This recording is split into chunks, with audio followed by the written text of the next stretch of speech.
Well, hello everybody, and welcome to the first of this term's Oxford University's collection seminars. My name is Sheila Van Care, and I'm convening the series on behalf of the Ashmolean Museum's Department of Eastern Art, where I'm curator of the Chinese collections. And I'd just first like to draw everyone's attention to the notices in the chat, particularly the fact that the presentation we're about to see has some content that some viewers and participants may find slightly upsetting. But without further ado, it's my great pleasure to welcome today my colleague Shailen Bhandare from the Hebridean Coin Room in the museum, and he's going to speak to us on handheld hubris, decolonizing 19th century British medals in the Ashmolean collection. Shailen. Thank you, Sheila.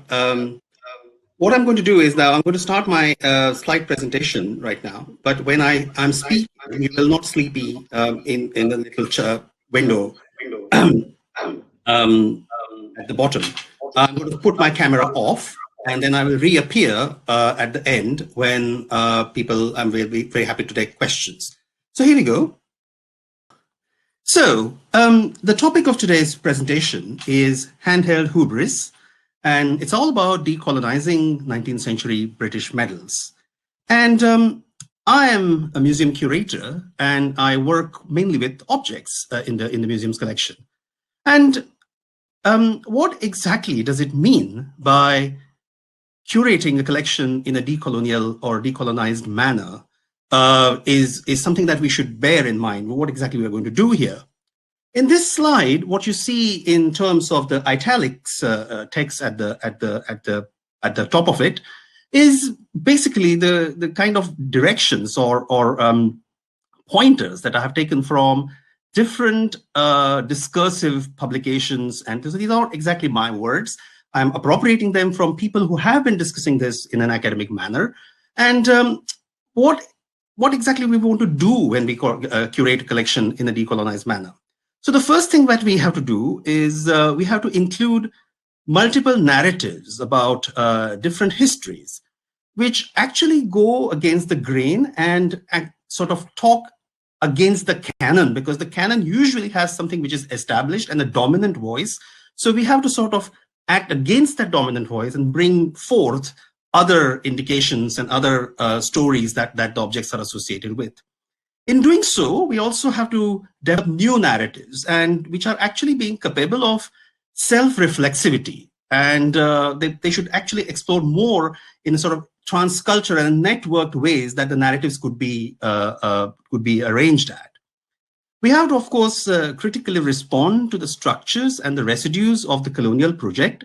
And this helps us in understanding rationally what the British past has been regarding colonialism in general, and again, also its empire. And decolonization essentially also means depatricialization. I mean, you have to adopt a tone which is not patronizing or paternalistic, and also de-triumphalization. You don't have to be excessively triumphant about some of these things, because obviously, as one can imagine, the simplest thing is that the other side also has a story, and we have to actually listen to that story as well.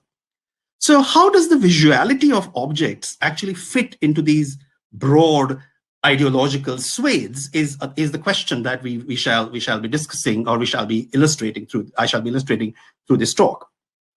It is a well-known aspect that under colonialism, the colonized people were always othered in a kind of visual and many other ways. But particularly in terms of its visual elements, how can the understanding the emergence and the appreciation of the colonial other can be understood in terms of visual elements. So this is something that we have to see visual objects for. And then when we talk about the visuality of these objects, how can we develop alternative voices around this visuality? So these are the curatorial questions or tasks at our hand.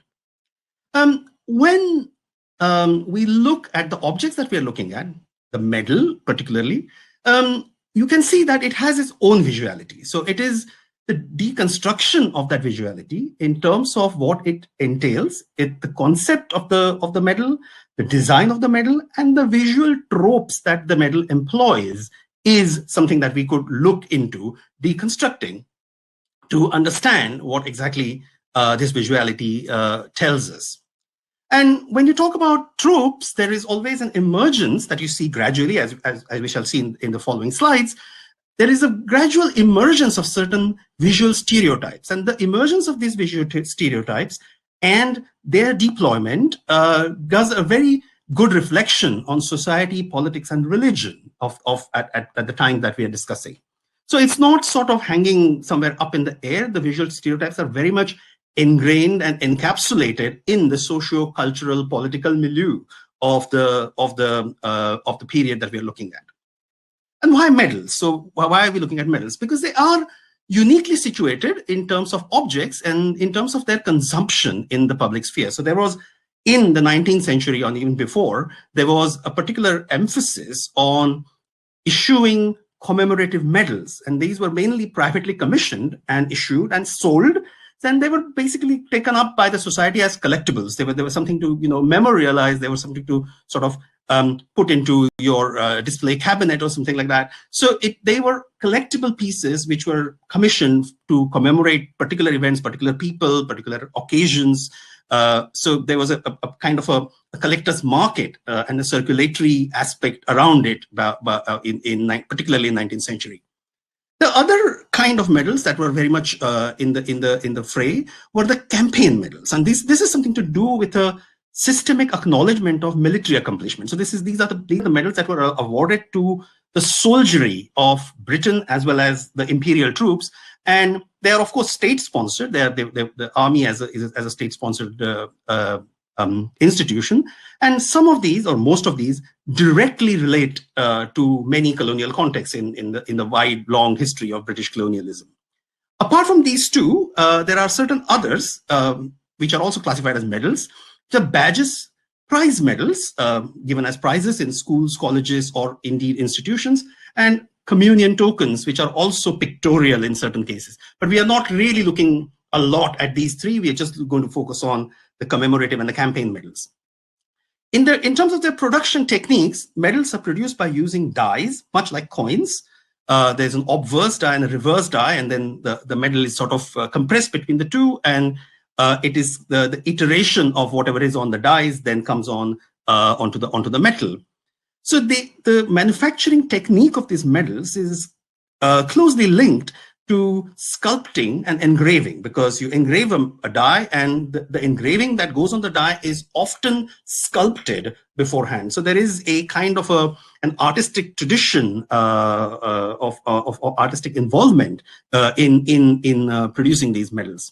And of course, when you are looking at the visuality, what actually goes on the medal, there are close parallels, and these close parallels are in other forms of commonly consumed visual art, such as prints, engravings, magazine illustrations, commissioned artworks, and also in particularly 19th century or late 19th century, photographs. So there are parallels that one can draw from all this other aspects of visual material that one can see.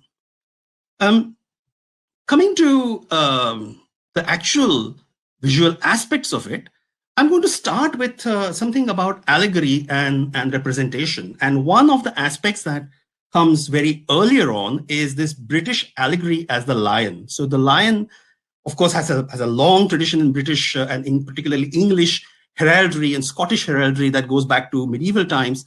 And from there onwards, what we see here are actually 18th century medals. So this is just before the period that we are discussing.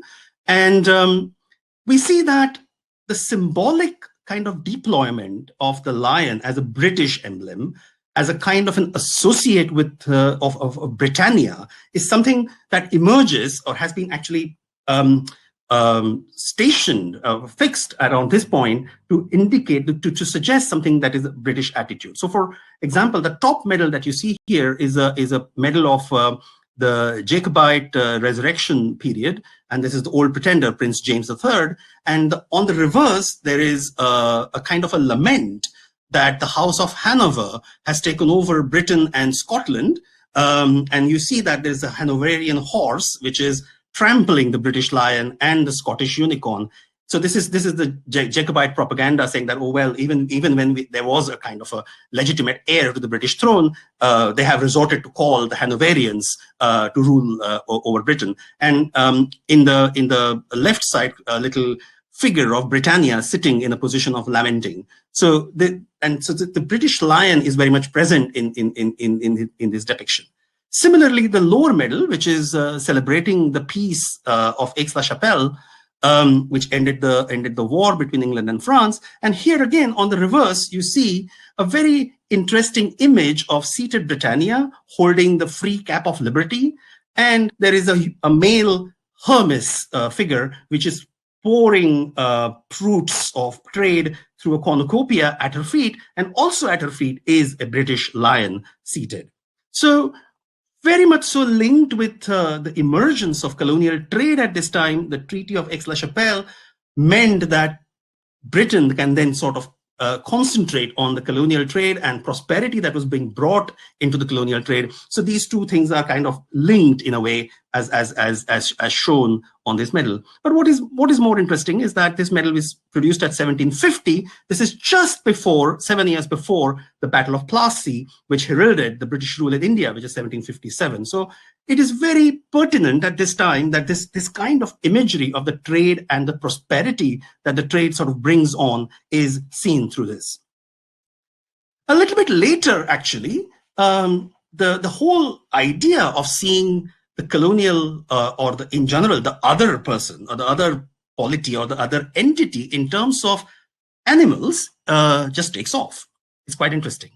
So towards the end of the 18th century, just before the beginning of the 19th century, you have this remarkable medal, which is struck to celebrate the capture of the fort of Seringapatam, which is in South India. And this is celebrating the defeat of the famous Indian ruler Tipu Sultan.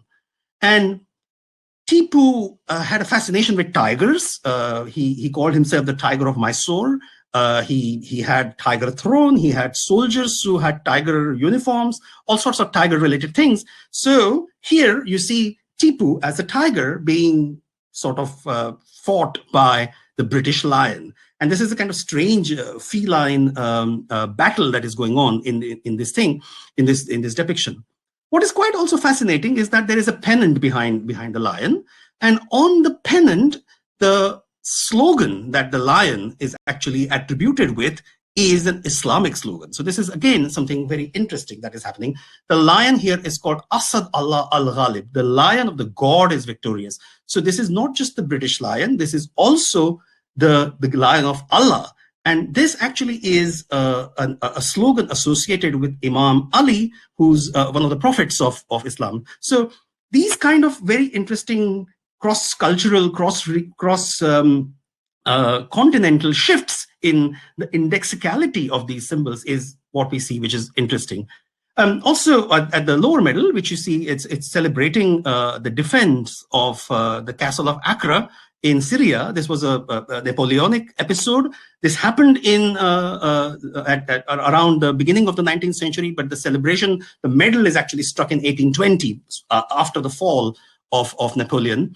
And here you see again the British lion defending a camel, and the camel suggests that it is the Egyptian part of the Ottoman Empire. And in the background, you see the French animal. I mean, I can't say what animal it is. This kind of nondescript feline, which is sort of cowering in the backdrop. So, but as compared to the lack of characteristics that the French character has, the lion as well as the camel are extremely well executed, and they have obviously all their particular attributes shown onto them.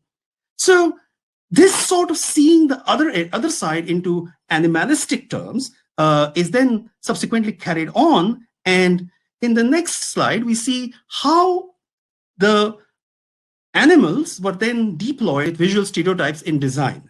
And what you see here is a very interesting design, which is called John Flaxman's lion and palm tree design. And this was sort of designed by John Flaxman, who was a very celebrated early 19th century society sculptor.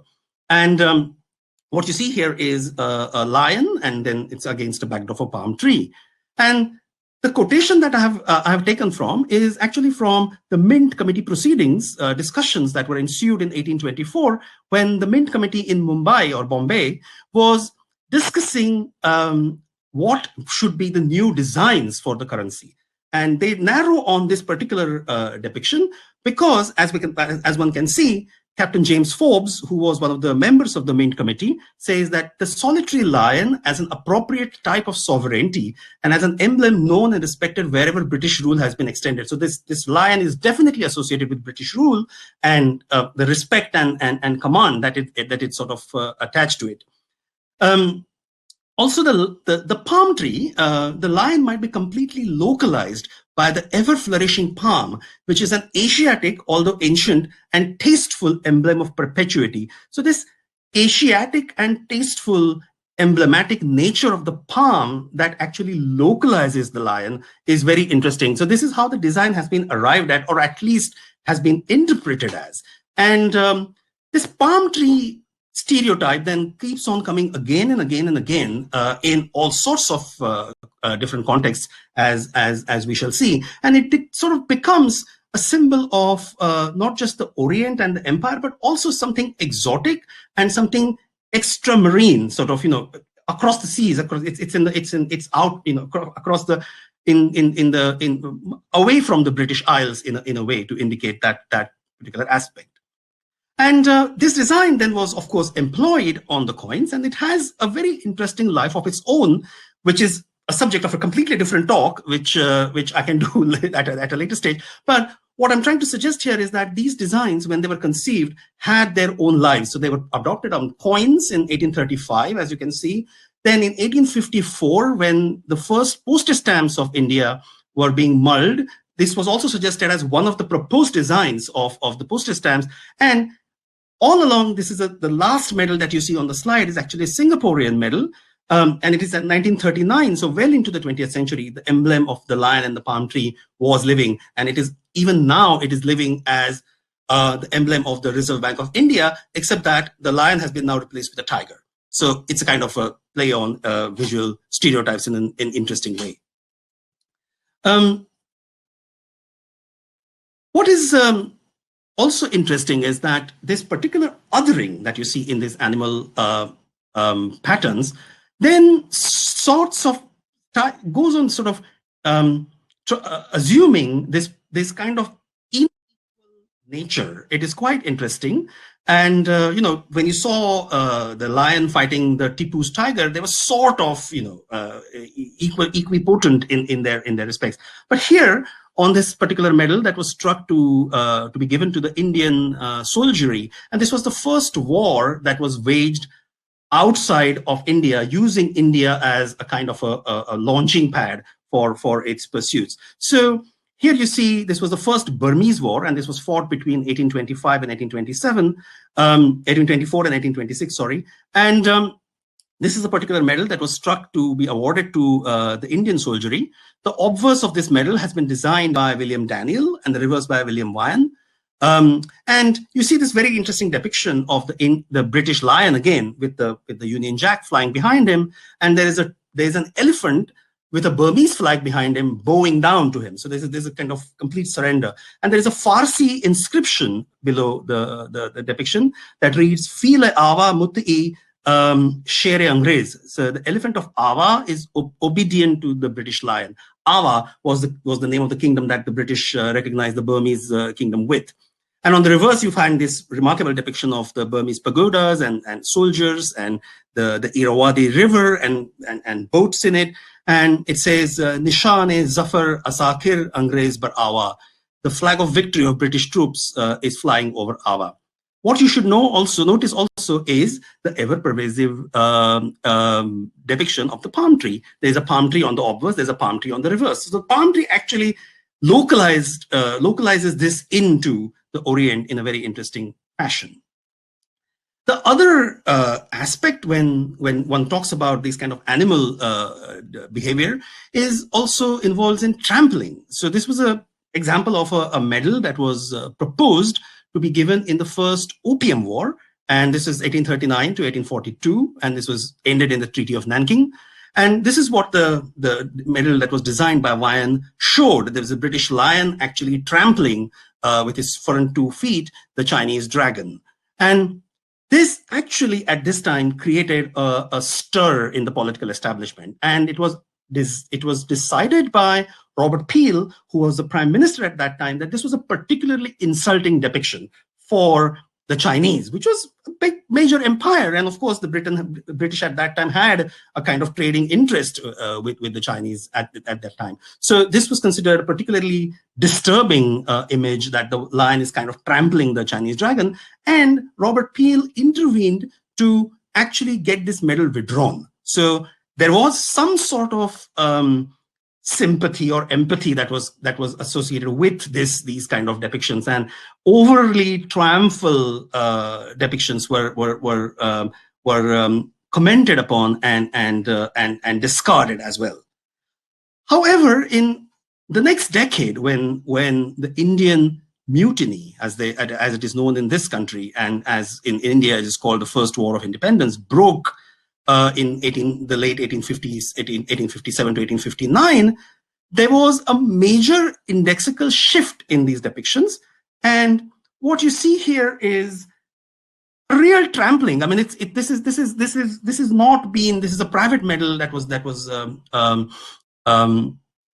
issued at this time. It was manufactured by a company called Pinches, which was based in London. And here you see this really remarkable depiction of the goddess of victory, Nike, chaining a mutinous soldier with his war exploits and smoke and everything, the symbols of the destruction, the havoc that he's caused lying around. And then with her foot, she is actually trampling a dead tiger.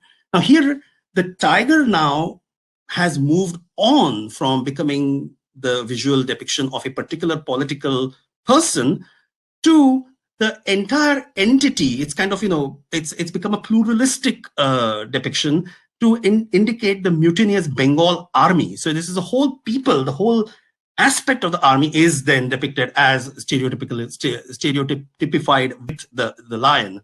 And you can note that right next to the dead tiger, there is a small palm tree. So this is a tiger from not any other part, but it is from the oriental part of the British Empire, and this is an oriental tiger. And again, as I said, these things have very interesting correspondences in contemporary public sphere and culture as well. And you see that this is an engraving that appeared in the Punch magazine around this, and this is the British lion's vengeance on the Bengal tiger. And this is quite different from the kind of depiction that we saw on, it's the same kind of felines in combat that you see on the Tipu medal, but here it is more vengeful and more hubristic than the previous depiction. So there is a kind of move into the imperial arrogance now here is quite set in these visual depictions.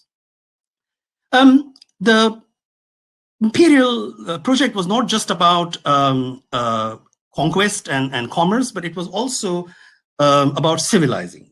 The colonial other was thought to be sort of degraded, uncivilized, barbaric, and it was the white man's, the colonialists' responsibility to civilize them. And this is what you see very clearly in these two medals. The first is of Elphinstone Institution in Bombay.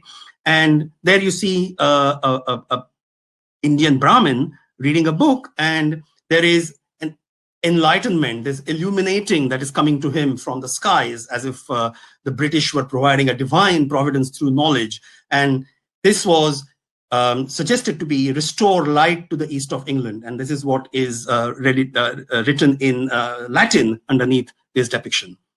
The slavery emancipation that happened in the 1830s was also a very important signature or event or watershed event to suggest that it was the civilizational duty that the slaves should be emancipated. And what you see here is a medal from Jamaica, and on the reverse you see under a palm tree again, a couple of what are sort of freed African slaves, which are sitting in a kind of idyllic, almost like a British country garden-like fashion.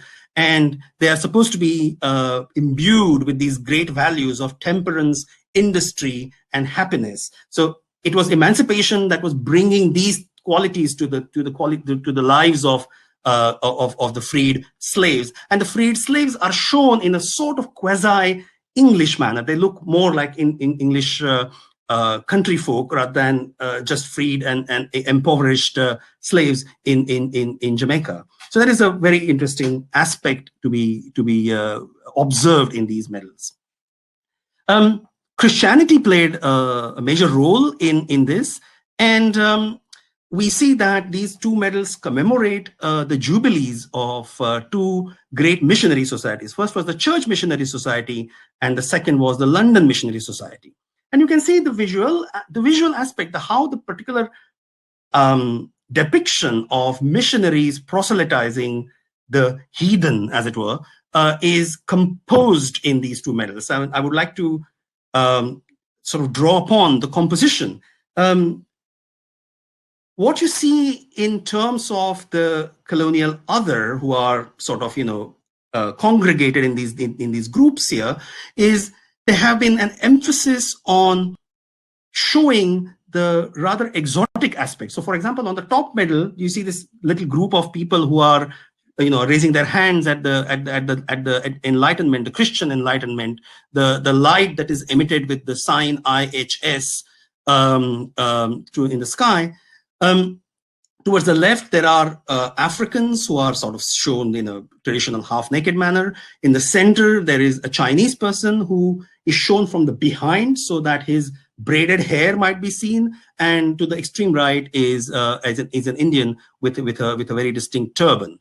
So similarly, in the lower medal as well, you have a proper English middle-class family proselytizing.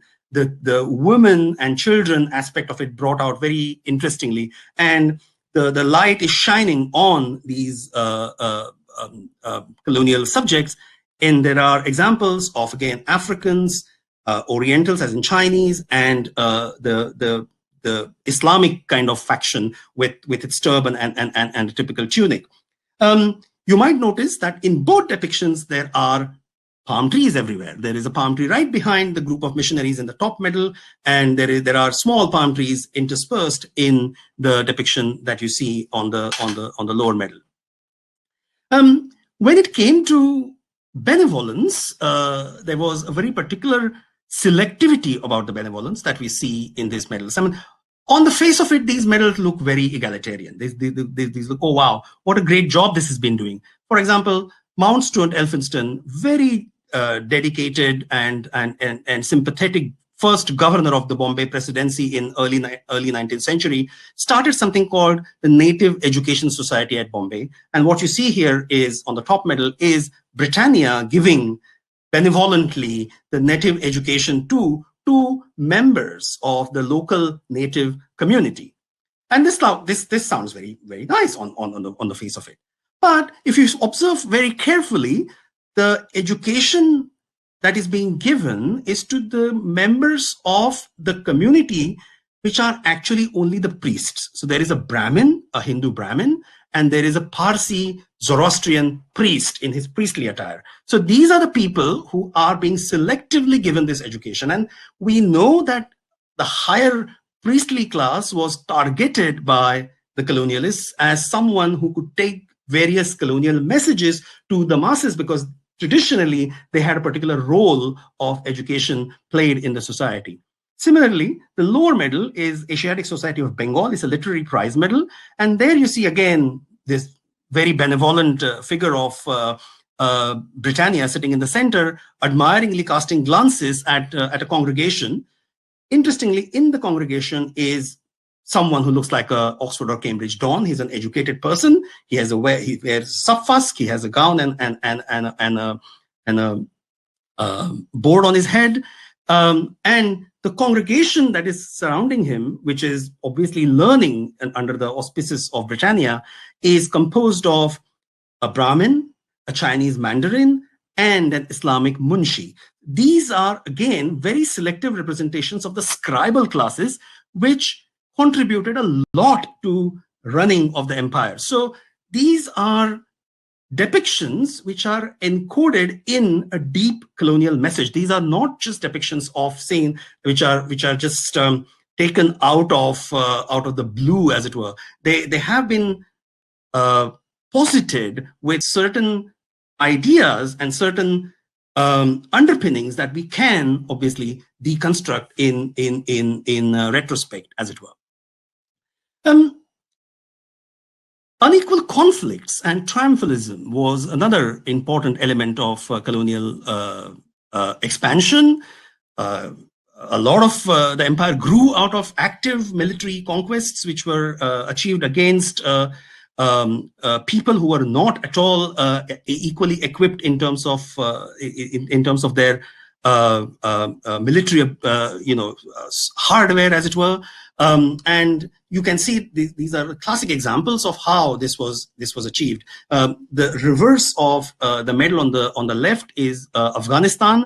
This was a campaign, the Second Anglo-Afghan War, and it shows this kind of triumphal expedition that is sort of proceeding with an elephant and a cannon, which is on the back of the elephant. And the army that is composed is kind of composed between European as well as native or Indian soldiery at this time. The medal that you see on the right is the depiction of the Ashanti, the West African campaign medal. And here again, you see the lion, but here the British lion has also transformed itself into a symbol of power in Africa. So this was a very, there has been a lot said about how controlling wildlife in Africa, or even for that matter in India, going on these hunts, etc., was seen as subjugating the environment of the colonized country as well, not just the people, but also the environment. And here you see the British lion again in a kind of African guise, as it were, looking at a rising sun. But in the forefront of the lion is the emblem of an African shield and spears, which are broken. This is again a very clear indication. This is an early 20th century medal struck for the campaigns in West Africa in the early 20th century, 1902, 1903. And this is what the depiction is. It's very, of course, a very unequal kind of conflict. Particularly disturbing are the images that one sees on campaign medals, which are celebrating particular battles. And this is something very embarrassing in a way, that you see this kind of depictions on the reverse of these medals. And here you see these are the medals that were awarded for the first Ashanti campaign that happened in the 1860s, and of course then the East and West Africa medal, which was awarded for a lot of East, West, and Central African campaigns, which are kind of intricate with the grab of Africa that happened in the after the 1880s. And what is quite astonishing is the sight of what I see as a massacre. There are 4 African tribal kind of people here, and they are fighting with very primitive instruments. They are taking advantage of the bush. There is a tree in the middle, and there are lots of dead bodies, and there are 2 people who are dead. There is a man who's kind of about to die. He's flying off. There are people who are actually trying to hold off the British soldiers here. And when one associates this kind of visual emblem with really astonishingly complicated and drastic campaigns, like for example, the medal that you see on the right here is awarded for the notorious Benin expedition in 1897. Benin bronzes and the Benin massacre, all is associated with this, but also in this kind of very in-your-face kind of visual depictions that you see here. The next object actually ticks all the bad boxes, and this is probably the most embarrassing object in the entire presentation. And this is regarding it's a private medal, and it is awarded for a shooting match. And this is not even a bravery medal. This is nothing to do with a battle. It is just a mining association rifle shooting match. And this is what you see here. This is, this, as I said, it ticks all the bad boxes. It is from South Africa. It is a miners association, Central Mines Rifle Association, and it actually shows this really shocking image of a British person executing an African tribesman at point blank range. And this was, to think that this was awarded as a medal for target practice or sports associated with such activities is really, really shocking in a major way. Heroics and martyrdom was another very important part of public consumption of colonialism in the 19th century. And one particular episode that stands out is the death and the killing of General Gordon at Khartoum in 1885. And these are just two examples. This caused a lot of public attention, and it brought down the government of Prime Minister Gladstone, because he apparently dithered from sending troops to help Gordon. And in those days, the monarch could intervene into these activities. As the Queen Victoria was particularly displeased with it, and she sent a telegram to Gladstone about his action, and that resulted in the collapse of the government at this time. So these are just two medals, two privately issued medals to commemorate General Gordon. What is also interesting is that General Gordon fought against an insurrection in Sudan, which was labeled as the Mahadist insurrection. So this was a person, an Islamic Muslim leader called Muhammad Ahmad, who declared himself to be this kind of savior figure, the mythical savior figure of the Mahdi, and controlled and established the first indigenous African state in Sudan in face of what was then British and Egyptian colonialism. So in Sudan, of course, Mahdi and Muhammad Ahmad, the Mahdi's memory is preserved as a freedom fighter, is not exactly as it is here. And what was also interesting is that General Gordon's episode then led to a lot of public commotion and a lot of public engagement with the episode. And you can see that there's a famous painting about the death of General Gordon in Khartoum, 26 January 1885. It is in Leeds City Museum, and you can see that all the Arab Sudanese fighters are shown mainly as bloodthirsty kind of, attacker, fanatic kind of people. And as against that, General Gordon is standing there all tall and proud and facing his death in a kind of heroic fashion. This is another example of General Gordon's commemorative medal, and it actually tells you whatever happened. Sent by Gladstone government to Sudan, and he was in March. He asked for 200 British troops, but was deliberately abandoned to his fate until too late. So it is kind of lamenting. However, interestingly, Gordon is reflected on this medal as the latest Christian martyr. So this was a kind of Christian versus the other cultures engagement that one sees embodied in this particular thing. And this is again a latest Christian martyr. So the long chain of Christian martyrs, this is where Gordon actually belongs to. And this is what the medal is trying to convey. Anything about these episodes nowadays would ensure a story of a statue. And as I said, the two people, General Gordon and Muhammad Ahmad, are visualized by very differently, of course, by the two countries that was involved. There is, on the left-hand side, there was a celebratory, triumphant colonial statue of General Gordon, which was dismantled at the end of the British rule in Sudan. After Sudan got its independence, they said we could do away with this particular statue, and then it was sent back to Britain, and now it is installed in Gordon School, which is in Surrey, which you see on the right. So there is this kind of interesting dimension between the two, and you can see that this particular picture, the photograph of Gordon, is the same as the depiction on this medal. So there is this direct involvement between the two here that we see coming up between the uptake of these imagery in different media in the public culture at this time. What is also interesting is that the other, the colonial other, was not only civilized, not only benefited or said to have been benefited. It was also, its image was also reconfigured in the colonial times. So these are two classic examples of how British saw the Sikhs, the inhabitants, the major inhabitants of Punjab. The medal on the left is celebrating the defeat of the Sikhs in one of the many Anglo-Sikh wars that was fought between mainly in the decade of 1840s. So this is the last Anglo-Sikh war, and this was fought in 1849.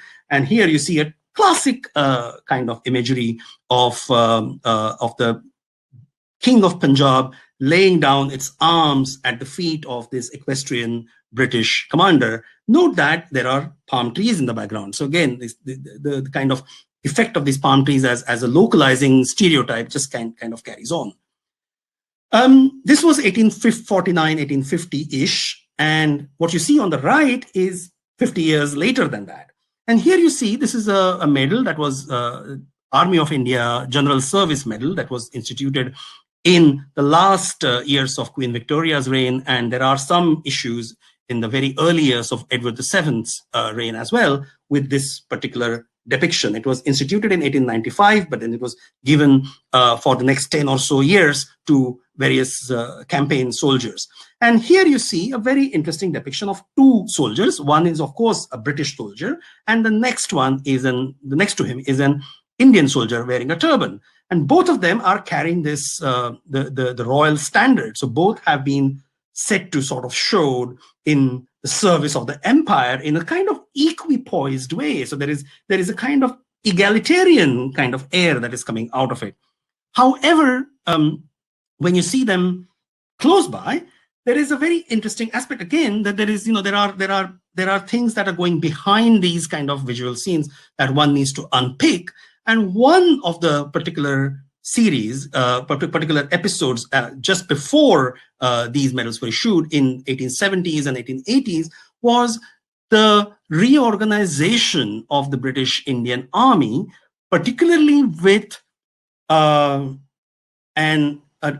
desire to assert control over sedition. So this was, the events of the so-called Indian Mutiny were so detrimental for, they made such an impact on the British mind that it was decided that this should not ever happen again. So how do we actually ensure that armies never go into this kind of mutinous direction? So one of the ways to do that was to organize the British Indian Army on the basis of what the British regarded as martial races. And the races that were qualified to join or uptake in the army were kind of, in a typical Victorian fashion, surveyed to be the communities which were actually accustomed to hunting, or they were from regions with which has a long history of conflict. They also have mercenary past. So, and they have a particular cultural notion of bravura associated within the community. And this was again sort of combined with the aspect that some of these communities remained loyal to the British Empire in the events of 1857 to 59, and that becomes a kind of guiding principle of focusing on such communities into the uptake of the Indian Army. What is quite interesting here is that the racialization of the recruitment that was also that was going on also offered the incumbents an assured and pensionable employment manner. So it was a kind of avenue of social mobility that the British were actually given to particular communities which they saw in a kind of racialized manner. And this had a long impact on not only the composition of the Indian Army and the history of the Indian Army, but also in general, the composition of the Indian social fabric, because some parts of it were regarded as racist and then were given easier access for social mobility by giving them imperial employment, which was again an assured and pensionable employment. So this kind of theory and the practice of employing soldiery on racial basis was abolished officially in 1949, but its consequences are still very much apparent in the composition of the Indian Army. So these aspects then throw a very different light on the depiction, which on face of it can seem very inclusive or egalitarian in its portrayal as such. So this is what we can unpick from the various medallic descriptions, and I would therefore like to show the last slide and conclude what exactly are we trying to do here. So we are into a cross-disciplinary study to deconstruct visuality. That is the main thing, and particularly from a decolonizing perspective. So we have to unpick these visual depictions and see how they are sort of embedded very much into the story and the backdrop of colonialism. As I've shown you, the medals are a very interesting prism to observe and analyze the construction of the colonial other. I mean, this is a major intellectual discursive trope. People have written pages after pages on this, and medals just bring in that other extra interesting dimension or dynamic towards the understanding of how visually the colonial other was constructed and consumed. The depictions and the deconstruction, of course, is connected very closely with the socio-political history of the British Empire. As we saw examples from Africa, India, and other places, China. So this is what is all about how the British Empire, the imperial project, was actually functioning in different parts. And when we deconstruct them, when we actually look beyond and try to develop stories and understand these objects, it helps us in reorienting the analytical gaze. And I put that word reorienting, the in brackets, because it is also orientalizing the analytical gaze. So it is seeing these depictions from a kind of orientalistic analytical point of view, but also reorienting our vision from the main sort of depictions and going beyond what is shown. It provides us different understanding of processes that comprise the colonial project, and in doing this, why we should do this is because it encourages a kind of self-reflexivity. When we see these images, we tend to understand the colonial project better in a kind of self-reflexive manner, although some of the images, as we have seen, might be really gruesome or embarrassing or uncomfortable. So to engage with that kind of discomfort is a very important aspect of decolonizing these objects. And as a combined effort of all this, we are developing alternative narratives for this object. So this is what is the most important aspect that I personally think, as a curator, one should actually engage with. That when you understand the intellectual backdrop of what is going on, then you understand what is the discursive backing of these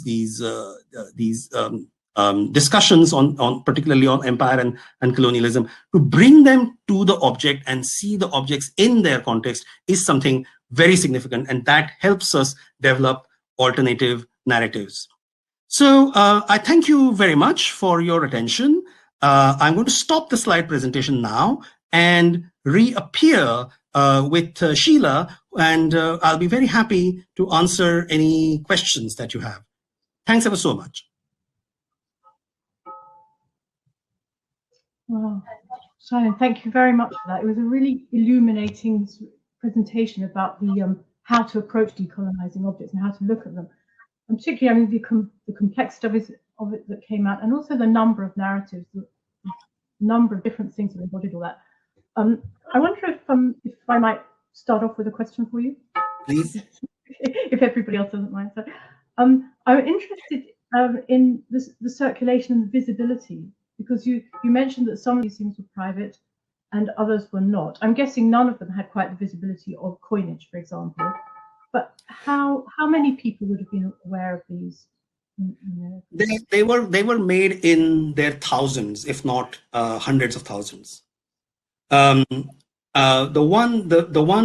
The commemorative private medals was a kind of industry that now one associates with poster making. Right.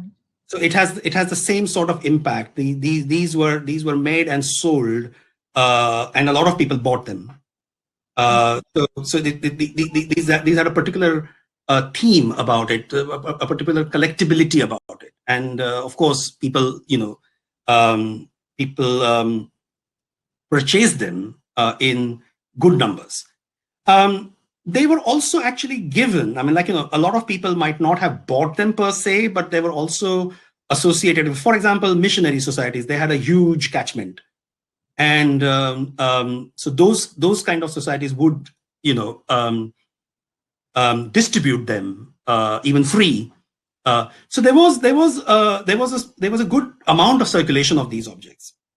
Right, so they informed as well as representing. That's interesting. Yeah, and also, I mean, the army medals are, of course, struck in their thousands because that's the number of troops that's going to be around. So. Okay, we've got a couple of questions here. Mm-hmm. Is there any tradition of presenting commemorative medals in the East? Can we see how the British imperialists are represented by other cultures during this period? There is definitely a tradition of presenting not exactly a medal, but something like a commemorative token. And particularly in India, this had a kind of kingship and favor and special favor kind of flavor to it. I mean, if you are a favorite of the king, he would give you something which is kind of struck on a piece of metal, which would be either his image or something like that. But we have examples of indigenous medals commemorating battles and events from mid 18th century. So the tradition had already started, maybe through a kind of colonial import and idea, but then there is an Indian tradition of commemorative medals as well. Right, I see. Yeah, it's quite embedded in that case. Yeah. Another question here was, what date was the lion first used for British power? Oh, this goes back, in Crusades, really. I mean, it goes back to the early sort of, medieval periods, the late medieval, early Norman. I mean, you have stories of things like Richard the Lionheart, for example. And, so it was definitely a symbol that was associated with Britain, but you find it coming very much in 14th, 15th centuries. So it has long a long tradition of approach.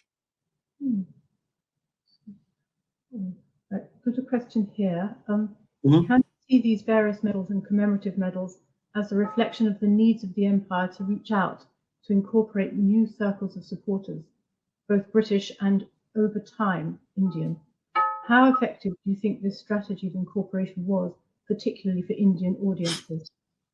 I'm not so sure about how it was important for Indian audiences, because what I showed, the medals that I showed, was mainly focusing on British medals. There was in Britain, they were circulating in Britain. Some of them you find them, I mean, for example, the Asiatic Society Prize Medal was awarded in India.